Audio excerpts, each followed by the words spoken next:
नमस्कार, मैं हूं आपके साथ अभिषेक मुंडी। पिछले दिनों में जिस तरीके से अमेरिका की तरफ से घटनाएं घटी हैं, वो ईरान में बवाल हो या फिर रशिया और वेनेजुएला से जुड़े हुए 5 जहाजों का पकड़ना हो, ग्रीनलैंड पर कब्जे की बात हो, गाजा पर लगभग हो चुका है, या फिर वेनेजुएला के राष्ट्रपति को उठा लेना हो, इससे एक बात तो साफ हो गई है कि अमेरिका को रोकना अब किसी के बूते की बात नहीं है। लेकिन क्या वाकई में कोई संगठित होकर कोई ग्रुप ऐसा है या कोई देश ऐसे हैं जो अमेरिका की इस मनमानी को रोक सके?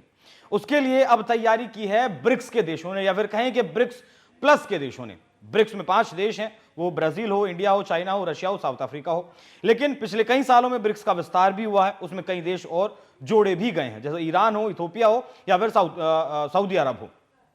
ये देश मिलकर अब ट्रंप को रोकने की रणनीति बना रहे हैं। इन्होंने नाम दिया है विल फॉर पीस 2026। इसे लेकर एक नेवी की ड्रिल लगातार की जा रही है। अगर नक्शे पर आप देखेंगे तो रशिया का जो पहला आपका कहें कि तेल का जो टैंकर रोका गया, वो कहीं नॉर्थ अटलांटिक सी में यहां कहीं रोका गया। लेकिन अब इन चारों देशों ने मिलकर, 4 देश, ईरान है उसमें आपका चाइना है, उसमें आपका रशिया है और आपका साउथ अफ्रीका, ये चारों देश मिलकर इस पानी को सुरक्षित करना चाहते हैं।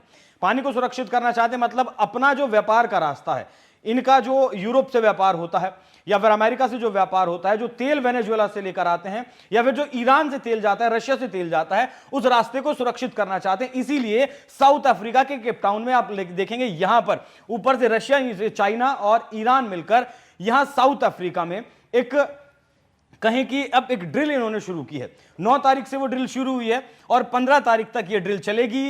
ये ड्रिल बताएगी अमेरिका को जवाब देने के लिए ये ड्रिल रखी गई है इन 4 देशों ने, क्योंकि वेनेजुएला को आप यहां देखेंगे, इसी देश वेनेजुएला से अब वो तेल लेकर आ रहा था। रशिया का जो टैंकर है, कुल मिलाकर 5 अब तक जहाज पकड़े जा चुके हैं। इसीलिए इस वेनेजुएला के नजदीक ये ड्रिल की जा रही है और इसी नाम दिया गया है विल फॉर पीस 2026 नाम की ये नेवल ड्रिल है, जो ब्रिक्स प्लस देशों ने, जिसमें चीन है, रूस है, ईरान है और साउथ अफ्रीका है, इन चारों देशों ने मिलकर ये शुरू की है। ये पहली बार है जब ब्रिक्स प्लस के देश आपस में कोई ड्रिल कर रहे हैं, वो भी अमेरिका को रोकने के लिए। ये वाकई में अटलांटिक ओशियन के पास साउथ अफ्रीका के केप टाउन में 9 से 16 जनवरी 2026 तक चलेगी। ट्रंप प्रशासन की नीतियां, जहाजों की जब्ती, ईरान में विरोध प्रदर्शन और ब्रिक्स की एकता को खंडित करने का जो प्रयास किया जा रहा है, यह उसके जवाब में है। मतलब अब ये देश अपने अस्तित्व को बचाने की लड़ाई में ट्रंप के खिलाफ पूरी तरीके से उतर चुके हैं। ट्रंप के वेनेजुएला ब्लॉकेड के बाद कम से कम 5 टैंकर पकड़े गए हैं। ये जो वेनेजुएला है, यहां इसके आसपास पूरा नेवी ने, अमेरिका की नेवी ने ब्लॉकेड लगा दिया। कोई भी जहाज एंटर नहीं कर सकता और कोई भी जहाज वेनेजुएला से बाहर नहीं निकल सकता है तेल लेकर। यह ऑपरेशन साउथर्न स्फीयर अमेरिका का ऑपरेशन था, जिसमें 5 जहाज ये पकड़े गए हैं, जहां यूएस कोस्ट गार्ड्स, नेवी और स्पेशल फोर्सेस ने हाई सीज पर कहें कि बोर्डिंग पूरी तरीके से अपना झंडा गाड़ दिया है। मुख्य सवाल अब यह है कि ट्रंप की मनमानी पर दुनिया की चुप्पी थी। एक बार आपको याद होगा कि ट्रंप ने पुतिन के बारे में कहा था कि आप कागज के शेर हैं, और वही चीज पिछले दिनों में जिस तरीके से घटनाएं घटी हैं, वेनेजुएला किसका समर्थित हुआ करता था? रशिया का समर्थित हुआ करता था। सीरिया में आपकी सत्ता बदलवा दी अमेरिका ने, जो बशर अल असद भागकर रशिया गए थे, सीरिया में भी रशिया की समर्थित सरकार थी। लेकिन धीरे धीरे दुनिया से अमेरिका ने रशिया के प्रभाव को कम कर दिया है। ईरान की सत्ता को भी रशिया की समर्थित सत्ता कहा जाता है, और अयतुल्ला खामेनी अगर भागते हैं ईरान छोड़कर तो वो रूस ही जाएंगे। और ईरान में फिलहाल क्या चल रहा है? बवाल चल रहा है। तो जितने भी देश रूस के समर्थित थे, जितनी भी सरकारें रूस की समर्थित थी, वहां अब अमेरिका लगातार अपना सिक्का जमा रहा है। इसीलिए जब रूस का जहाज पकड़ लिया गया, उस जहाज पर रशिया का झंडा लगा था। रशिया को इस बात का गुमान था कि मेरा झंडा देखकर अमेरिका इस जहाज को नहीं रोकेगा, लेकिन अमेरिका ने उस बात को भी दरकिनार कर दिया। मतलब ये जहाज पकड़ने से ज्यादा चुनौती थी व्लादिमीर पुतिन के लिए कि तुम्हारी सत्ता को चुनौती, तुम्हारी ताकत को चुनौती दी गई है। अगर कुछ नहीं करेगा रशिया, तो दुनिया में जो उसका अस्तित्व है, दुनिया में जो महाशक्ति उसे कहा जाता है, वो धीरे धीरे खत्म हो जाएगा। पिछले लगभग 5-7 दिनों में एक फूका हुआ कारतूस कह सकते हैं, रशिया अमेरिका के सामने दिखा है। एक तरीके से रशिया, चाइना हो, वो पूरी तरीके से ट्रंप के सामने ढेर नजर आए हैं, क्योंकि ये ट्रंप के सामने चुप हैं। देशों में अलग मतलब लगातार देशों की सत्ता तक पलटवा रहे हैं, लेकिन इनके खिलाफ, ट्रंप के खिलाफ कोई बोल नहीं रहा है। बाकी अब ये एक कदम उठाया गया है, रूसी ईरानी जहाज रोक लेते हैं। ये मतलब कहें कि 5 जो जहाज मैंने आपको बताया, जिसमें पहला जहाज बेला 1, अमेरिका ने कहा कि ये बेला 1 वेनेजुएला का है, लेकिन रशिया की तरफ से कहा गया कि नहीं, ये मैरिनेरा है। उसके बावजूद भी नहीं माना, अमेरिका नहीं माना और उसने उस जहाज को नहीं छोड़ा जो वेनेजुएला से तेल लेकर ये आ रहा था। यूएस ने इसे वेनेजुएला शैडो फ्लीट कहा। इससे टेंशन बढ़ी, लेकिन कोई बड़ा युद्ध नहीं हुआ। ईरान में भी लगातार प्रोटेस्ट चल रहे हैं, जहां ट्रंप ने सपोर्ट किया, धमकी दी कि अगर रिजीम प्रोटेस्टर्स पर गोली चलाई गई तो यूएस उनके बचाव में आएगा। खामेनेई ने हालांकि कहा कि ये खूनी है और हम झुकेंगे नहीं ट्रंप के सामने। प्रोटेस्टर्स ट्रंप को खुश करने के लिए एक लगातार काम कर रहे हैं, लेकिन ईरान हो, वेनेजुएला की घटना हो, रशिया की घटना हो, या फिर चीन की घटना हो, या फिर साउथ अफ्रीका की घटना हो। साउथ अफ्रीका के बारे में आपको याद होगा कि ट्रंप ने व्हाइट हाउस में बिठाकर साउथ अफ्रीका के राष्ट्रपति जो रामाफोसा हैं उन्हें बेइज्जत किया था।